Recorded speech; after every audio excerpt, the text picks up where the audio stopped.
kualitas green bean, satu kualitas green bean, sama cita rasanya, aromanya itu ngaruh banget nanti jadi ada semacam apa ya, kelas-kelasnya, klasternya itu ada.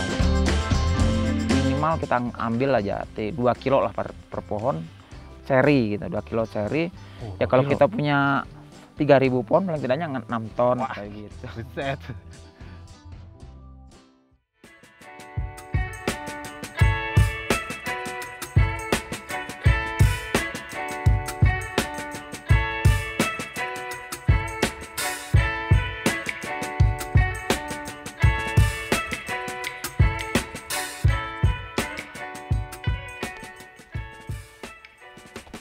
Halo Sobat Firman, selamat datang di channel Firman Indonesia di konten kisah petani bersama saya Diki Ramadan. Di perjalanan kali ini saya sudah berada di Kota Bogor, tepatnya saya berada di Kampung Cibulau di puncak Kota Bogor. Di tanah saya berdiri ini terhampar hutan yang seluas 610 hektar, Sobat Firman. Dan yang lebih menariknya lagi di sini terdapat hutan yang sudah konservatif yang sudah ditanami berbagai macam bibit oleh teman-teman dari aktivis lingkungan hidup yang ada di sini. Tujuan dari mereka menanam berbagai macam bibit di hutan ini adalah salah satunya mereka ingin mengembalikan ekosistem hutan ini seperti sedia kala dan menjadikan hutan ini menjadi lebih baik daripada sebelumnya. Dan saat ini saya akan ngobrol langsung dengan ketua dari kelompok tani hutan Cibulau Hijau. Seperti apa cerita mengenai hutan ini dan bagaimana mulanya dari hutan ini menjadi hutan konservatif dan bagaimana filosofinya menjadi hutan yang menjadi indah seperti ini. Ikuti terus perjalanan saya, yuk.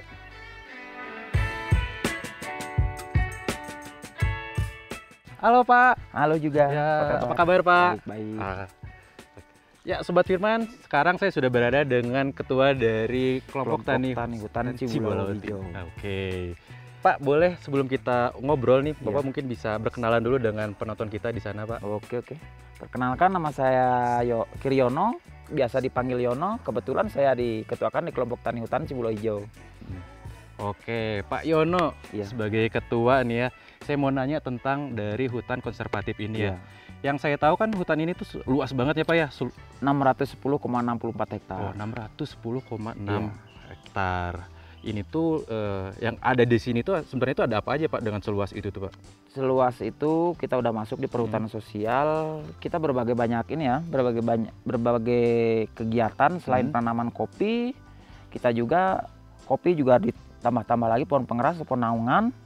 Dan di sini kawasan sini juga kita menggerakkan dari kelompok-kelompok lain juga. Teman-teman juga punya inisiatif selain di pertanian kopi, ada wisata sepeda gunung, trek wisata sepeda gunung, wisata edukasi, wisata camping ground, dan beberapa camping ground ada curug juga gitu, macam-macam di sini. Jadi memang selain dari pemanfaatan seluas itu, kemudian dikonservatifkan, kemudian dimanfaatkan lagi untuk menjadi ekonomi kreatif ya Pak ya? Betul.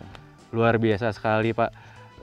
Tadi saya tertarik dengan tanaman-tanaman yang ditanam di sini kan tadi mulai dari kopi, kemudian ada tumbuhan-tumbuhan yang memang yang sepertinya yang cocoknya dan memang sepertinya ada tujuan-tujuannya tersendiri Pak nih. Iya, bisa dikasih tahu nggak Pak? Maksudnya apa sih kenapa tanami kopi apa itu tujuannya apa nih Pak? Nah, kita kan di sini lokasinya di Kampung Cibulau itu kita di titik 0 Ciliwung ya, jadi paling hulunya Ciliwung. Makanya di sini itu memang rentan banget, apalagi memang kemiringan kita di kawasan sini. Belum lagi kan kita berada di kaki vulkanik Gunung Gede Pangrango itu setiap tahun kan bergerak. Nah di situ juga dulunya masyarakat sini itu di sini tuh kawasan ini kebun sayur semua, banyaknya kebun sayur. Nah kita coba mengajak ke tanam kopi karena sifatnya kopi itu pohon perdu, makanya di situ kita setelah nanam kopi juga yang kurang pohon pengerasnya kita tambah lagi pohon-pohon pengerasnya lagi. Jadi kita mau membalikan fungsi hutannya.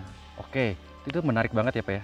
Ya, tadi kan Bapak singgung mengenai ini tuh kan sebelumnya jadi tanaman kebun ya. Kebun sayuran. Kebun sayuran. Iya. Itu gimana caranya Pak yang tadinya kebun sayuran kemudian diolah atau dirubah menjadi lahan kopi atau kebun kopi gitu Pak? Itu kayaknya kan agak susah ya untuk warga-warga di sini gitu.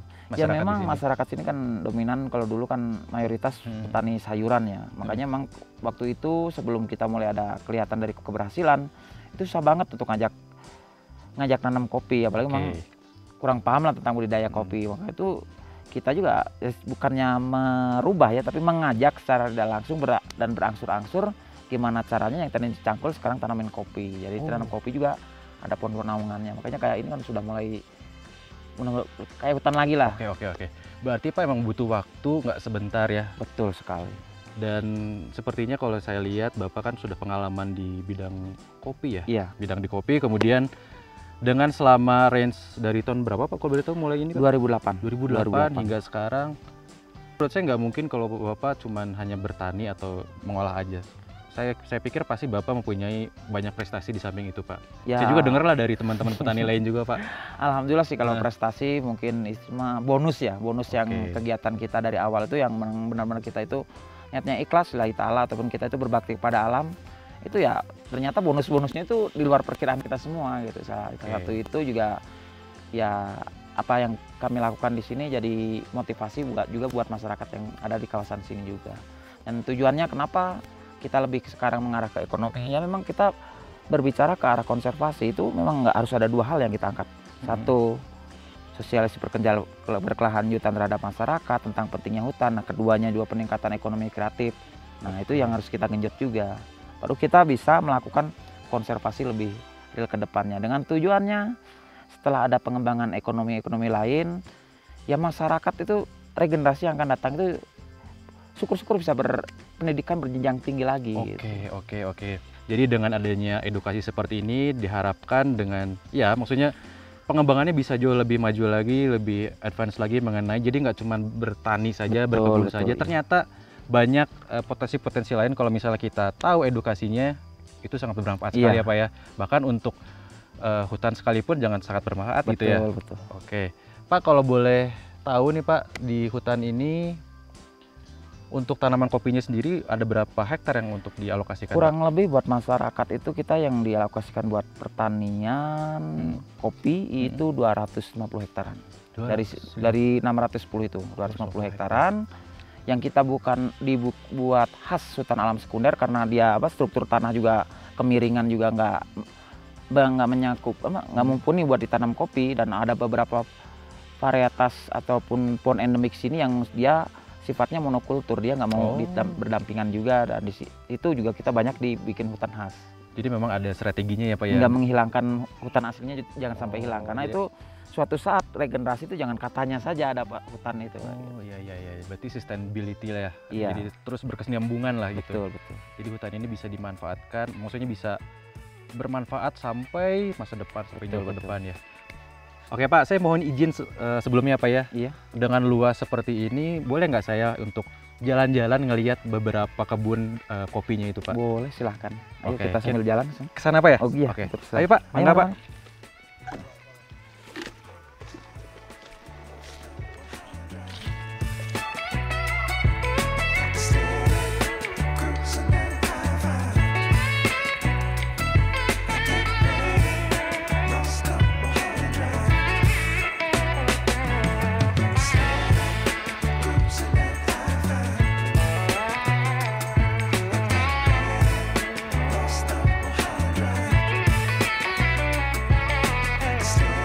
Oke Pak, ini kita udah nyampe di mana nih Pak? Kebun kopi tanaman baru yang varietas Arabica. Ini kebun yang terhitung baru ya Baru, Pak? yang baru 2 tahunan lah. Baru 2 tahun. Oke, 2 tahun ya? Baru belajar berbuahnya. Oke.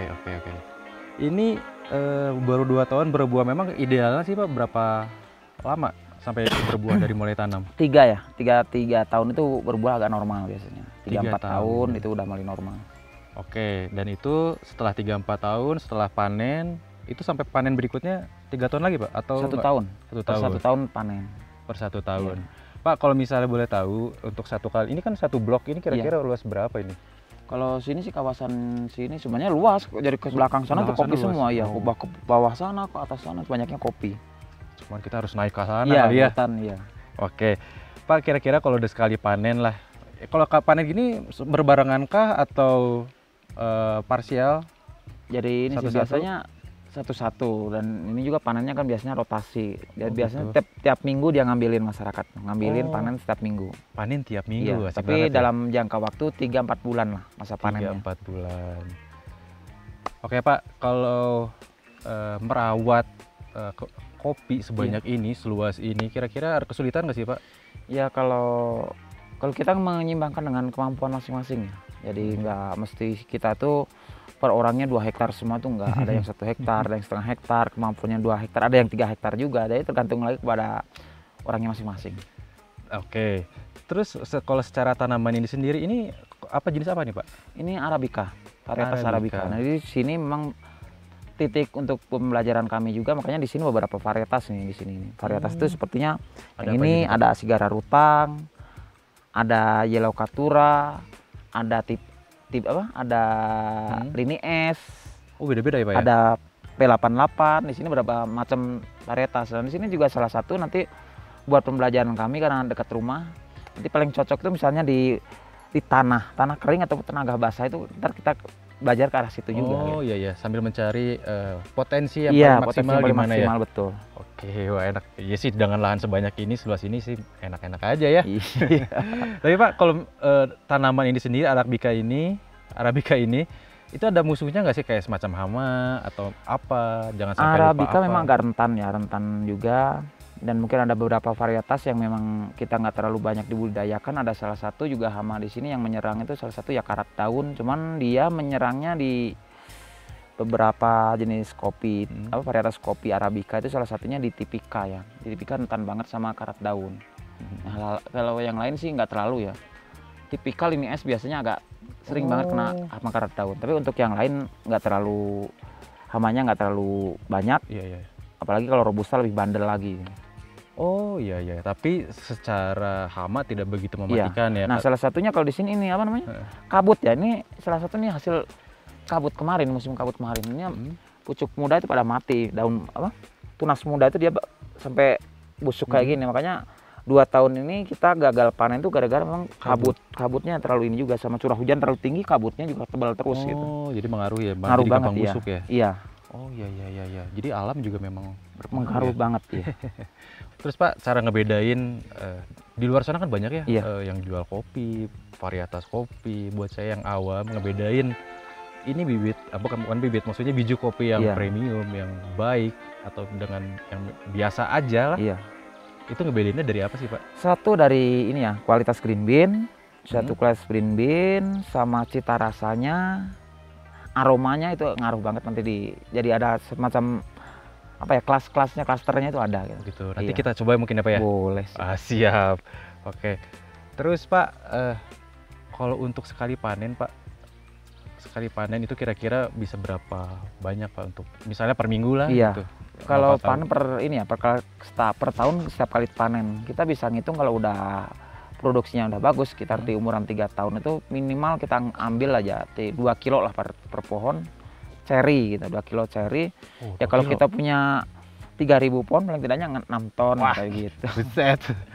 Iya. Sedangkan kalau kita jual kan untuk Ya berapa? per tahun itu jatuhnya namanya. Oh, per tahun. Iya. Ya tetap aja Pak dibagi 12 Iya. itu kan udah kintalan. Sedangkan kalau kita jual kan per gram ya. Iya, kalau udah matang per gram. Tapi dari ceri juga kan dia nyusut terus. Oke. Ceri ke green bean dia nyusutnya green bean basah setengah 50%. Setelah gabah basah ke gabah kering nurun lagi. Ntar Oke. udah gabah kering sampai Oke, bersih jadi green bean udah keras siap disangrai juga itu. Oke. Nurunnya juga banyak juga. Oke, selanjutnya Pak, ini kan dengan lahan seluas ini 610 hektar kan nggak semuanya ditanam ini. Iya, Kira-kira ke depannya apakah mau diperluas lagi kah kebun kopi ini atau bagaimana rencananya Kalau Pak? perluasan sih kayaknya enggak ya. Tapi kalau pengimbangan kawasan ya, dalam kawasan itu kita selama ini kan kalau yang tadi 610 itu hanya di kawasan LMDH Tugu Utara saja. Nah, kita juga pengembangan di kawasan-kawasan sini yang satu benar-benar satu akar atau satu vulkanik, salah satu di Naringul yang dekat Masjid Atta Awun itu di situ kita membentuk kelompok Poktan Naringul Bumi Siliwangi di situ. Oh, gabungan ya. Gabungan. Nah, di situ juga nanti kita juga menambah lagi plotting buat Oke. kelompok-kelompok baru.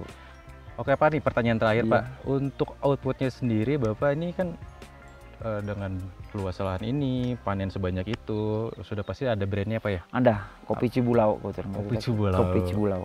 Jadi kita lebih ngangkat ke nama kampung. Oke, tidak meninggalkan nama Iya. daerah ya Pak ya. Itu Pak, kalau kopi Cibulau itu ada berapa varian Pak? Kalau varietas banyak ya, itu nanti kita juga tergantung olah pasca panen juga, ada full wash, ada honey process, ada natural process juga. Banyak ya. Iya. Belum lagi dari Arabica dan Robusta juga. Oh, ada Robusta juga ada Iya, ya. ada. Jadi buat teman-teman tuh yang masih milih-milih mau Robusta, gua tim Robusta, gua tim Arabica, ya tinggal dipilih aja mau yang mana ya Pak ya. Boleh sih. Tinggal gimana seleranya ya. Iya, kembali ke selera aja masing-masing. Gitu, nggak ada yang salah lah. Buat teman-teman nih Pak yang mau beli produknya Iya. kopi Cibulao, itu bisa beli di mana nih Pak? Bisa berkunjung langsung juga bisa. Kita Oke. di sini juga menyediakan apa seperti wisata edukasi tentang Oke. budidaya. Kita belajar langsung tentang kopi, juga pengen lihat pohonnya langsung, olah dari tanam sampai pasca panen sampai nyeduhnya juga siap lah. Jadi terbuka ya Pak ya. Jadi Terbuka, kalau mau ada yang betul, belajar atau mungkin mau buka usaha seperti ini ya, juga syukur-syukur monggo saja. boleh, Iya. boleh aja Bahkan ya. mau belajar barista juga ada adik saya yang memang dia juga udah Udah mahir handal lah, ya. udah mahir. Oke, jadi boleh doang Pak di Instagramnya di mana Pak kalau mau beli? Instagram di Kopi Cibulao Official, ada juga di Yono Kata Habek, ada Yono Kopi Cibulao. Oke, untuk alamatnya mungkin Pak? Alamatnya Kampung Cibulao, Desa Tugu Utara, Kecamatan Sarwa, Kabupaten Bogor. Oke, jadi buat teman-teman tinggal di kontak aja kalau mau minat, mau beli atau mau nanya-nanya langsung aja DM di Instagramnya atau kalau misalnya mau datang langsung juga bisa ya, Si bisa. langsung aja gitu. Atau langsung WA ketemu. juga nanti ada. Oke, nanti nomor WA-nya ada di bawah sini ya, Siap. buat sini nih. Terus Pak, kira-kira buat mungkin ada tips-tips buat teman-teman yang mau memulai bisnis ini, apa yang harus dilakukan dan jangan dilakukan? Ya kalau yang paling penting semangat ya, kemauan tinggi itu yang jadi modal awal. Karena ya ternyata yang kami lakukan juga sebenarnya datangnya itu dari nol, tapi ternyata bisa membuktikan, apalagi semangatnya tinggi, modal ada dan memang punya lahan, kenapa tidak? Oh gitu. Iya. Ya betul-betul. Jadi Iya. memang harus diawali dengan semangat yang tinggi ya. Iya. Gitu. Jadi ya memang harus pinter-pinter ya kalau misalnya modal ada tapi semangat nggak ada juga ya. Percuma juga. Percuma. Jadi memang harusnya semuanya tuh balance, Balance, ada iya. semua ya gitu ya. Biar memaksimalkan hasilnya juga Pak ya. Betul. Oke. Itu cukup itu aja mungkin ya Oke, Pak ya. Mungkin Sobat Firman itu informasi dari Pak Yono mengenai KTH Cibulao Hijau. Oke, jadi buat teman-teman kembali lagi ya kalau misalnya ada pertanyaan atau mau belajar atau mau apapun, mau beli langsung kontak aja di sosial medianya. Dan terima kasih juga Pak Yono Sama-sama. untuk waktunya. Semoga informasi dari Pak Yono ini bisa bermanfaat buat Amin, Sobat Firman amin, semua amin. ya. Gue juga mau ingatin lagi buat Sobat Firman, dukung terus channel ini, klik tombol subscribe-nya dan klik tombol loncengnya. Dan ikuti perjalanan saya di perjalanan berikutnya. Saya Diki pamit. Saya Yono pamit juga. Sampai jumpa di perjalanan berikutnya. Adios. Bye-bye.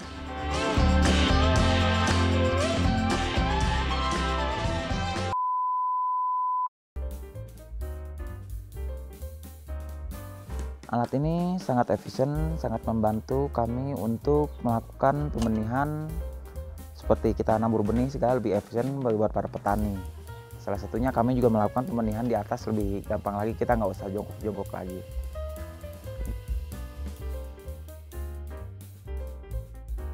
Alat ini lebih efisien, lebih mempercepat, lebih mudah untuk kita melakukan pembenihan. Buat teman-teman yang mau membeli alat ini di FVT 01S di Firman Online Store.